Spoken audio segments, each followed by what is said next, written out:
Have you ever noticed how the world misunderstands silence? You were the kid who sat near the window. The one teachers always tried to bring out of their shell. The one who got report cards saying needs to participate more. While everyone else was fighting to be heard. You were somewhere else entirely. Watching. Listening. Taking in everything around you like a camera that never stops recording. And the world decided something was wrong with you. But here's the paradox nobody ever told you. Silence is not emptiness. Silence is fullness with nowhere to go. The quiet ones aren't missing something. They're carrying something so rare that a noisy world can't even recognize it. So what exactly are these gifts you've been hiding in plain sight? Let's start with what was actually happening inside you during all those quiet years. Picture the classroom, other kids raising hands, shouting answers, performing for attention. And you, sitting still, watching the whole thing like a movie only you could see. You weren't checked out. You were checked in at a level most people never reach. Psychologist Elaine Aron's research reveals something fascinating. About 15 to 20% of people are what she calls highly sensitive persons. Their nervous systems process information more deeply than others. This means you weren't slow. You were thorough. While others reacted instantly, you were synthesizing. Connecting patterns. Building complete pictures before speaking. The world saw a quiet kid. But inside, there was an orchestra. Here's the first gift you carry. Extraordinary observation. You catch what others miss completely. The micro-expressions that flash across faces in a fraction of a second. The tension that enters a room before anyone speaks about it. The difference between someone's words and what they actually mean. This isn't learned.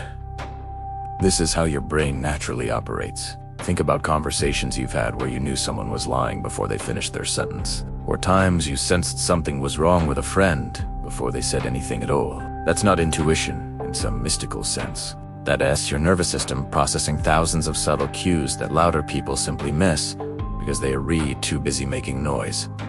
But here's where it gets complex. This gift comes with weight. When you see everything, you feel everything. Other people's pain lands in your body. Their anxiety becomes your anxiety. You absorb emotions like fabric absorbs water. Nobody taught you how to manage this, so you learned the only way you could. You got quiet. You created space. You protected yourself through stillness. Your silence was never weakness. It was intelligent adaptation. Here's the second gift, the capacity for genuine depth. Small talk exhausts you. Surface conversations feel like wearing clothes that don't fit. You've probably spent your whole life wondering why everyone else seems satisfied with shallow exchanges while you crave something more. Here's what's really happening. Research on introversion shows increased activity in the prefrontal cortex, the region responsible for deep thinking, complex analysis, and reflection. Your brain is literally wired for depth over speed. This is why the conversations you actually enjoy go for hours. They dive into meaning, into failings, into questions about existence itself. You don't want to know what someone does. You want to know who they are. And this creates something powerful. When you do speak, your words carry weight. They've been considered, refined, chosen with care. People lean in when you talk because they sense substance. Your silence makes your voice more valuable, not less. Here's the third gift, and this one might surprise you. Deep resilience. You've spent your entire life navigating a world designed for extroverts. A world that rewarded the loud, celebrated the outgoing, and treated your nature as a problem requiring solution. Every day felt like swimming upstream, being told to speak up, to be more social, to stop being so quiet. And yet here you are, still yourself, still intact. That requires extraordinary strength. You learned to find peace in solitude when others needed constant company. You learned to validate yourself when external validation rarely came. You built a rich inner world when the outer world felt overwhelming. Psychologists call this internal locus of control, the ability to find stability within yourself rather than depending on external circumstances. Many people never develop this. They need constant stimulation, constant feedback, constant noise to feel okay. But you learn to be enough for yourself. That's not a deficit. That's a superpower. Here's the fourth gift: authentic connection. This sounds contradictory. The quiet kid who avoided parties possesses a gift for connection, but think about it carefully. You never learned to fake it. Small talk feels hollow because it is hollow. Surfaced friendships drain you because they lack substance. So when you do connect, you connect completely. Your relationships aren't measured in numbers. They're measured in depth, in trust, in the kind of knowing that takes years to build. Research shows that introverts typically maintain fewer but significantly deeper relationships. And these meaningful bonds are better predictors of happiness and health than having hundreds of acquaintances. The people who truly know you would walk through fire for you because they've experienced something rare: your complete attention, your genuine care, your willingness to witness their pain without trying to fix them. You were never bad at connection.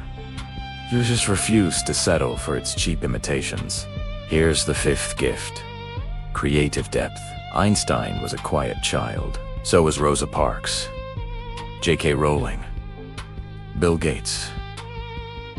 This pattern isn't coincidence. Creativity requires what quiet people have in abundance: time alone with thoughts, distance from the noise, space to notice what everyone else overlooks. When you're not constantly performing or seeking attention, something opens up. You see connections others miss. You imagine possibilities others never consider. Your rich inner world becomes a wellspring of original ideas. All those hours spent quietly observing, thinking, processing.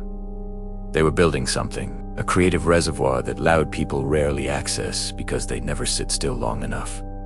Your silence was never emptiness. It was cultivation. But here's the truth that changes everything. You spent years believing the world's story about you, that quiet equals broken, that something needed fixing, that you should have tried harder to be like everyone else.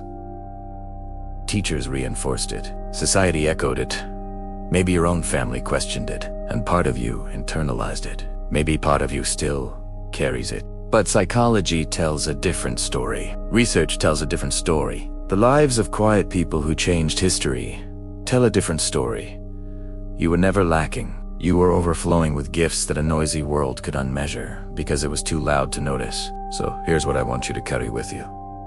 You don't need to come out of any shell. There is no shell. There's just you, operating exactly as you were designed. You don't need to be louder. The world has enough volume. What it lacks is depth.